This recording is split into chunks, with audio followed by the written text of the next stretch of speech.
Well, that is subject matter expert, SME, subject matter expert. So if you are a chef and you are a subject matter expert, perhaps you are not taking adequate accountability and responsibility for social issues, social transactions. So you are a subject matter expert only about cooking, only about grocery, perhaps about other kind of transactions in society, or maybe the regional infrastructure construction, the regional garbage disposals.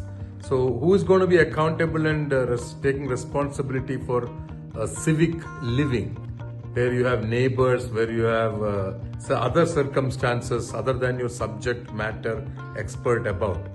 So I think the people who are political and the lawmakers, as we call them, or politicians or bureaucrats or diplomats or other kind of leaders, they have interest in regional matters. So they are experts at the evolution of a city, evolution of a neighborhood, what the thought process that went into making that bridge across the river, what the thought process that went into making a children's park, or procuring or acquiring land to make a public space where people can meet, greet and socialize.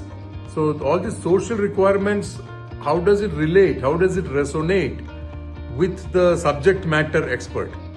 So I would think that as much as you are a subject matter expert of any one particular thing, you must also have interests and take accountability for civic living, for civil behaviors, and how to transact as a social being, as a social person, how to work around difficulties of transactions among people, among neighbors, if there's a conflict, if there's a price rise, and if there's a joblessness in your town, how to rectify this kind of malaise in the society, maybe stray dog malaise that is going on in some of the cities in India.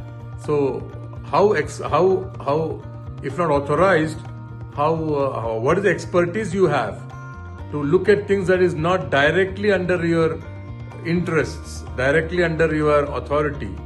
Because you should understand how jurisdictions expands, how lawmakers behave, how you start hearing two sides of a conflicting thing. Because you need to make a neutral verdict, a neutral decision. You got to have an ear to both sides of the opposing team, opponents. Because if there's a dispute, for example, you're a subject matter expert of cooking, but what if there's a dispute between two communities in your society? So then you should have some interest and understanding of how to resolve conflicts and to have a neutral stance. So these are all skill sets that you require other than subject matter expert.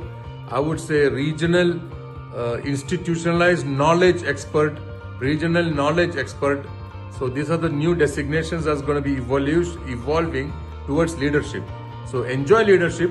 For this you must remove the clutter and burdens and other baggages and noise in your brain. For that you must learn to do meditations, breathing techniques, some kind of wisdom of the mind, how the layers and layers and layers and baggages and levels in your mind, all this needs to be understood, scrutinized, analyzed, and then categorized and classified.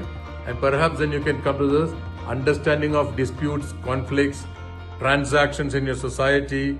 And coming out of just this attention on one product, one skill, you must have multiple skills, multiple spectrum, multiple range, a broad-mindedness to understand, to accommodate, to include more and more transactional issues in your mindset. So enjoy your leadership, enjoy your meditations, and continue with your subject matter expert, no doubt. But what about your city knowledge expert? How the city has evolved? What are the nuances of its foundation? So have a broad mind and enjoy.